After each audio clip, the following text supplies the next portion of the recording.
Hi guys, this is Rin or Rinacel. I'm a digital artist, a live 2D rigger, and a singer. So last year, I did an ambitious project with some of my friends to make an animated music video and cover of the first opening song of Oshi No Ko, which is Idol by YOASOBI. And first off, thank you so much for 200k views on the MV. We read through all the comments and I'm just really glad that you've enjoyed the music and the storytelling in the MV. Today I'm very excited to kick off a new video series with you guys.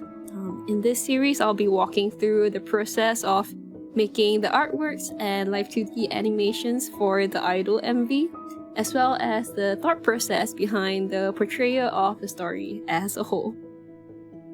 By the way, I am very new to making voiceover walkthroughs, so I'm keeping this first one simple as I learn to get a hang of things, and I hope that's okay with you guys.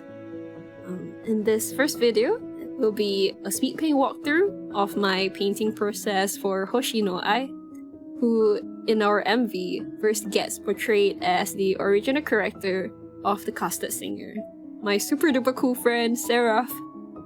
Please do check out her channel for more Japanese song covers. She has such an amazing, beautiful voice, and it was an honor collaborating with her. We'll go through the process from sketch to painting in this video, as well as doing the live 2D layer separation as we go, because we'll be animating it in live 2D afterwards. Without further ado, let's get started on the speed paint.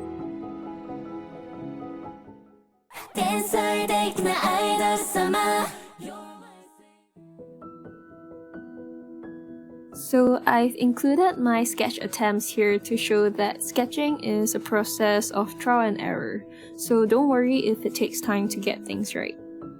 I first pay attention to the overall shape and flow of the body and decide a pose that works for it. You can use 3D models and references to help with anatomy. Once I'm happy with the overall shape, I start detailing the outfit, the hair, and the face. Again, pay attention to the motion and flow portrayed in the pose, and make sure that the clothes flow in the correct direction, usually as a secondary action, and it's playing catch up with the body movement. Because this is going to be live 2D animated, I separate the sketch layers for each clothing layer and put them into their own folders. I don't use line art in my processes, so the sketches act as my line art. Then I put the different base colors within each folder. And at this point, I don't do all the separation for everything just yet, but only separate the sketch layers that are overlapping on top of one another. For example, the skirt separated from the legs because they're already overlapping, and the jacket from the hands from the torso, etc. I try to keep the same type and color of fabric in the same folder if they don't overlap. For example, both sleeves are on the same layer. So this helps to maintain consistency when I'm rendering, because I'll be rendering similar parts together, and it helps me make sure that I'm not using different color picks for each of them. There are lasso and fill tools that you can use in your painting program to help with base coloring. I usually forget to use them, and I go with very rough base colors, which works with my rendering process. I sometimes turn off the sketch layer when blocking in the base color, for example with the hair, as it helps to check the overall shape of the hair looks right without all the sketch lines.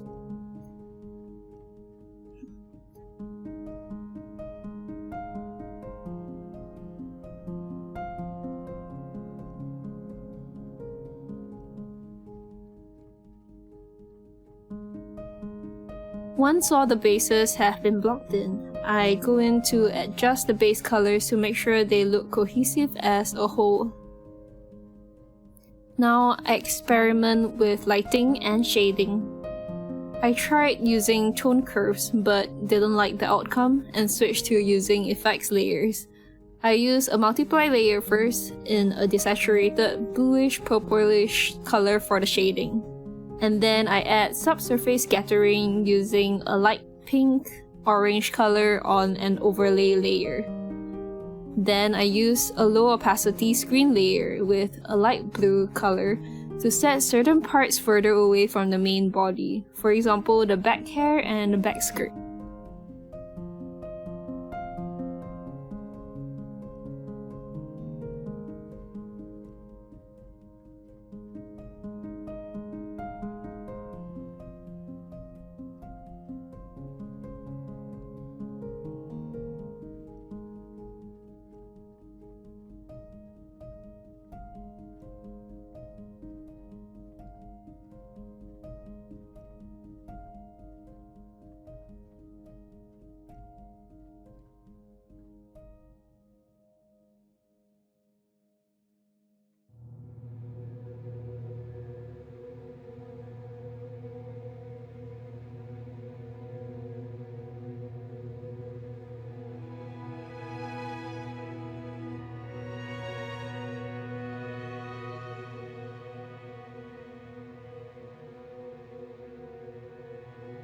I do some final tone curve adjustments, and now we are ready to render.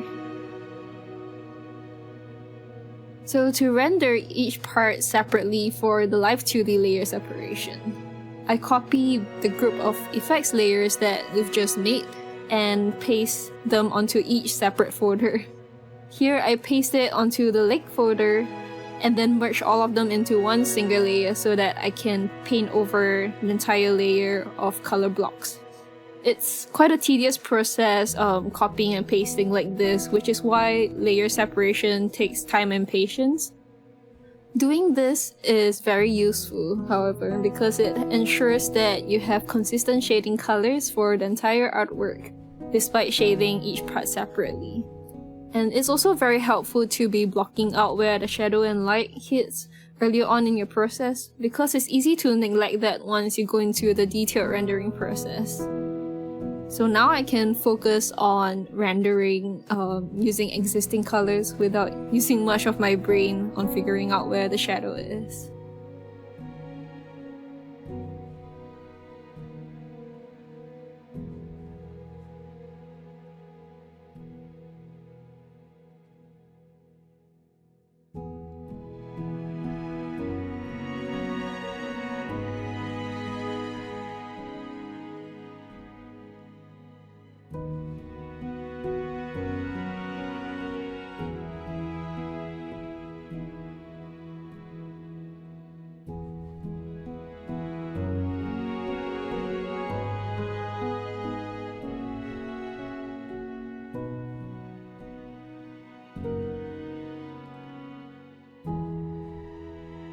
So once I'm done with shading the legs, I continue on with other fabric of the same color again to help with being consistent with the shading. So I stick with the white fabrics as I go and then move on to the next color afterwards.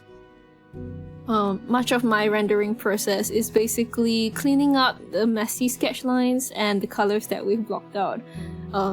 So I do that for every single layer as I go.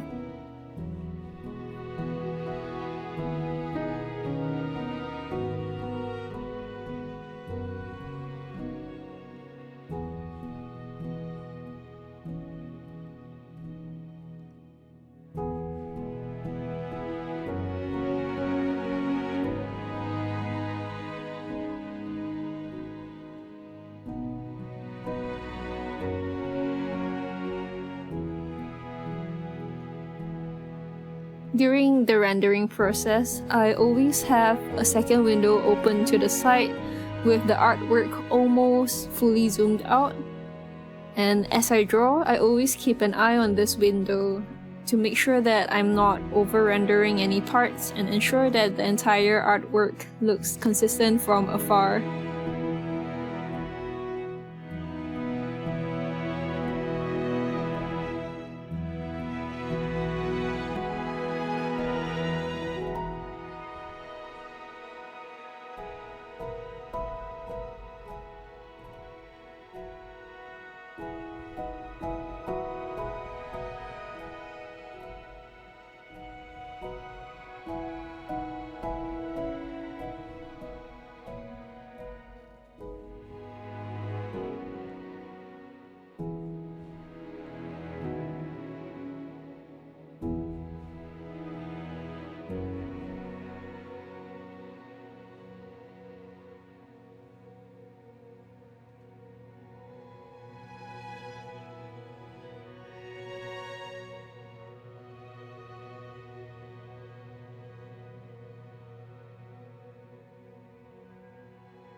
When shading the skin, I use a softer brush edge to make the shading more gradual on the skin.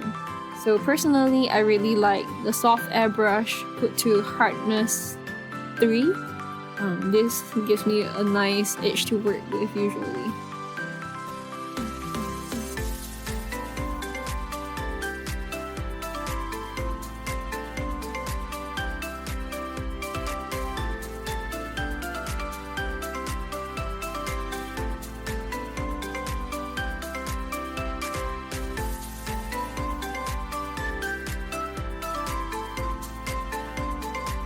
When drawing the gloves, I render in both the front and the back of the gloves at the same time.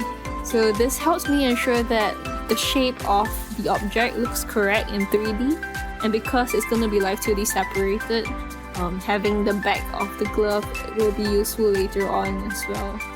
So I do all of the layers at this point.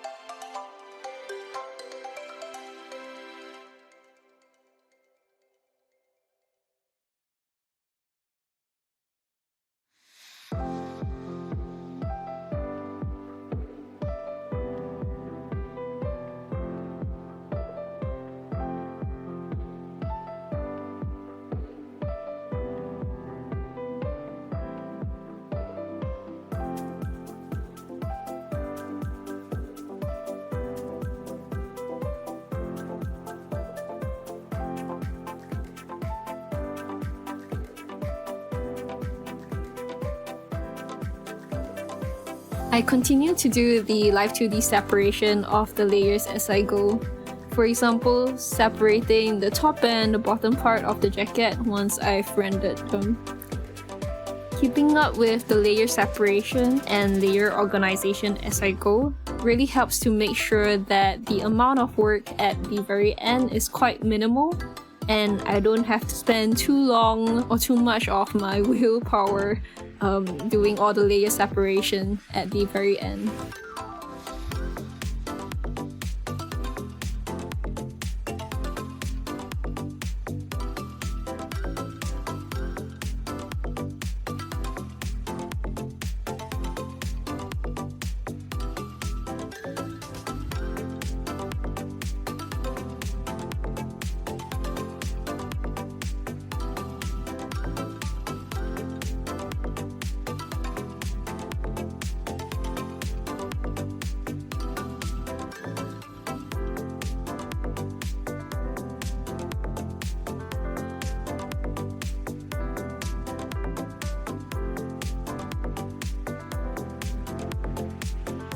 Now I move on to rendering the face.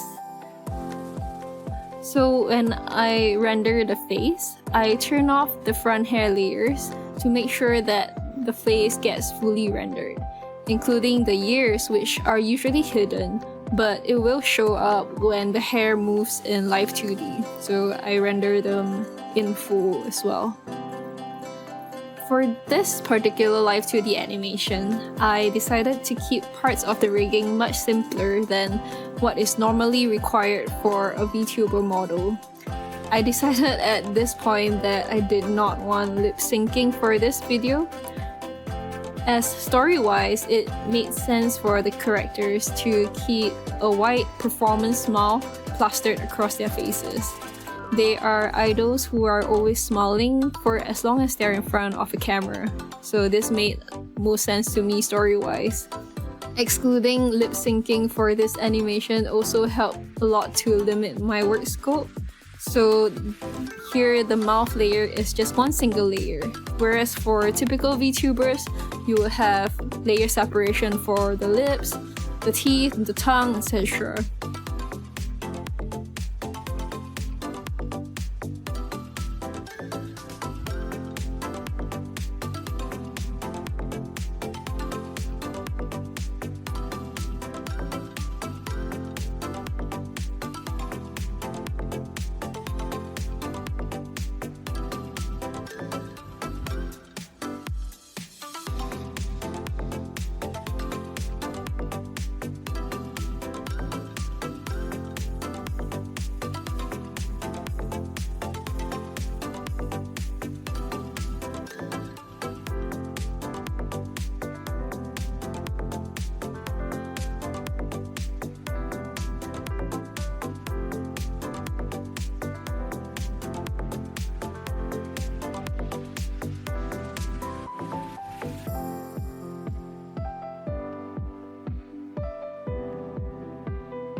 I continue adjusting the face features as I go, as I later realized the sketch was indeed wonky and the eyes need to be higher up and more symmetrical. I also decided that I wanted a cuter look, similar to the anime art style, more than my normal art style. So I changed the way that I shaded the nose to simplify it and give it the cuter look.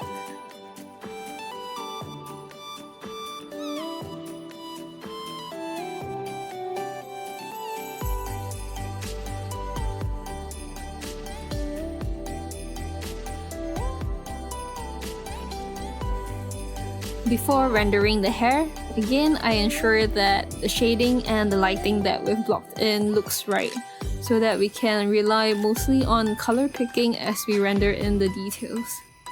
I don't usually introduce many new colors once I start rendering, so I adjust most things before I even start.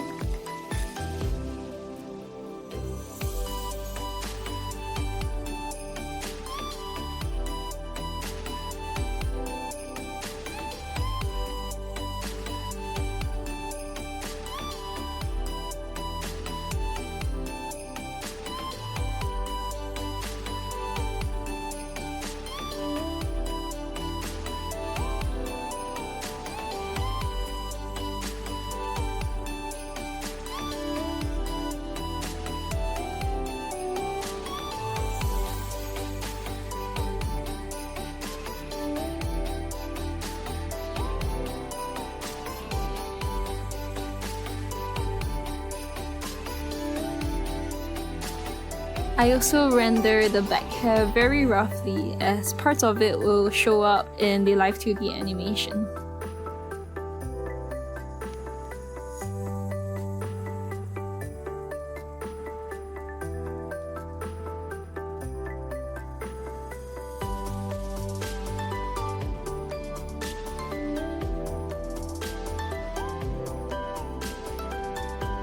Then I move on to sketching Seraph's version of the hair. I pull up her character references to make sure that my sketch looks accurate.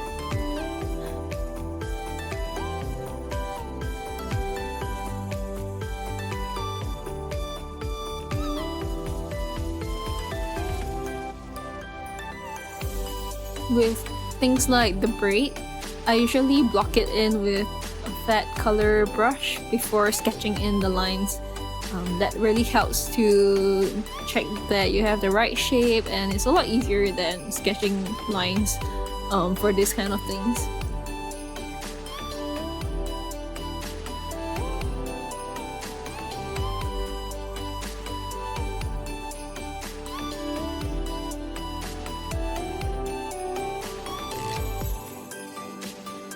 Before I start rendering, I also change the eye color to match Seraph's character. This is so that I can check the overall color scheme with her hair and eyes together and make sure that the shading colors I've chosen looks cohesive with one another.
I also create a bald cap layer behind the fringe to make sure that the sides of the hair are drawn correctly and the character doesn't look bald from the sides if the fringes are moving in Live 2D.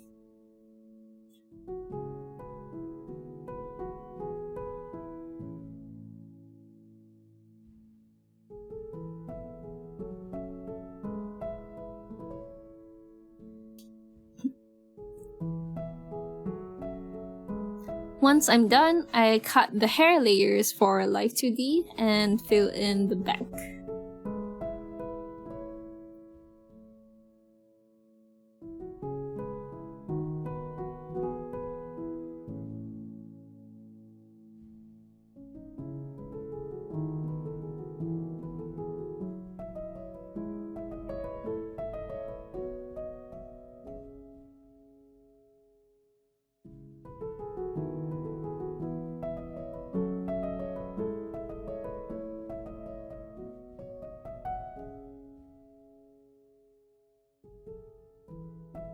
We're now done with rendering and can check through all the layers and do the final layer separation. I try to have an idea of how I want to animate the layers at the point of drawing, because this gives an idea of which parts need to be separated and which don't. I also rename the layers as I go. I don't do this for everything. I usually do this when I'm not certain of how I'm gonna animate the art in Live 2D and I need a bit of organization to work with, and also if I'm working with another rigger.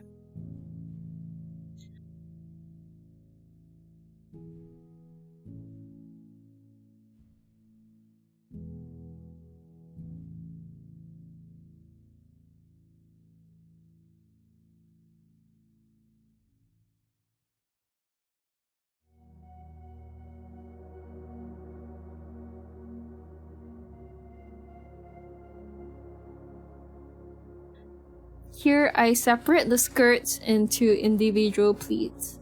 It was a lot of work, and if I were to do it again, I would have kept it on one single layer and also kept the Live 2D rigging simple for this. And especially because the skirt isn't a focal point of the artwork, so it was a lot of work for something that doesn't show up much.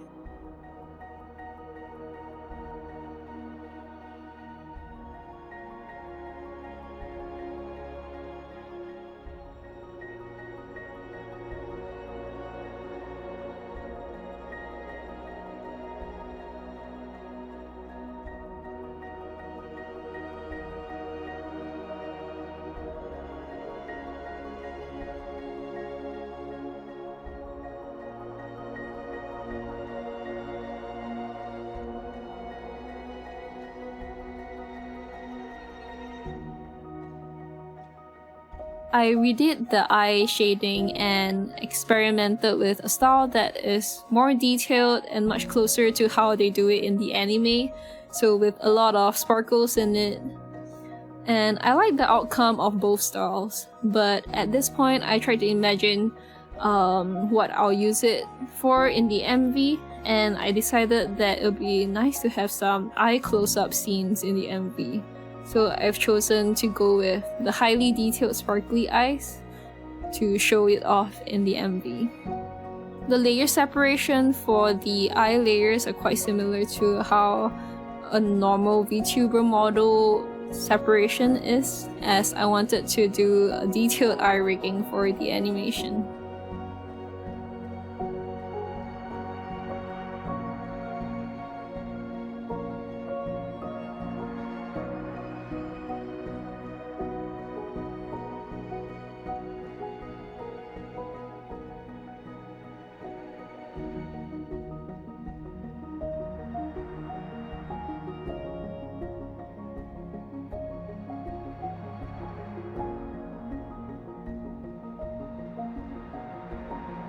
Finally, I added in multiply layers for the big moving pieces to give it a shadow.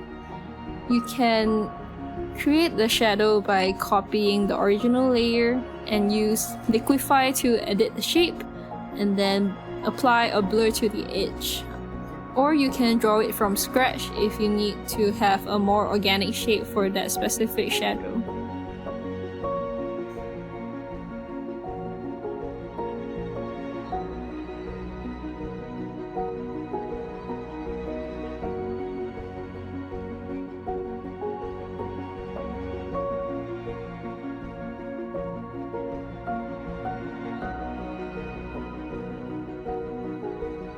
Towards the end of my process, I decided to add some cute stage mics and earpieces for them.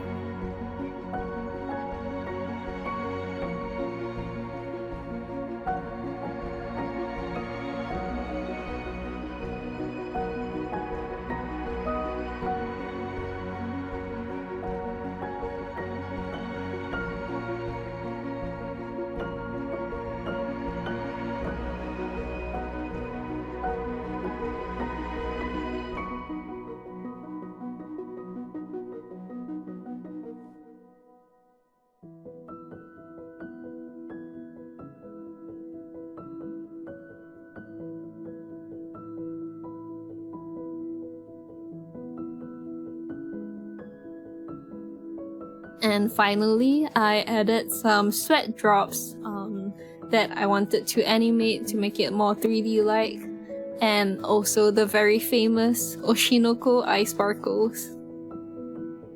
And so after 30 hours of drawing, we're done with the artwork.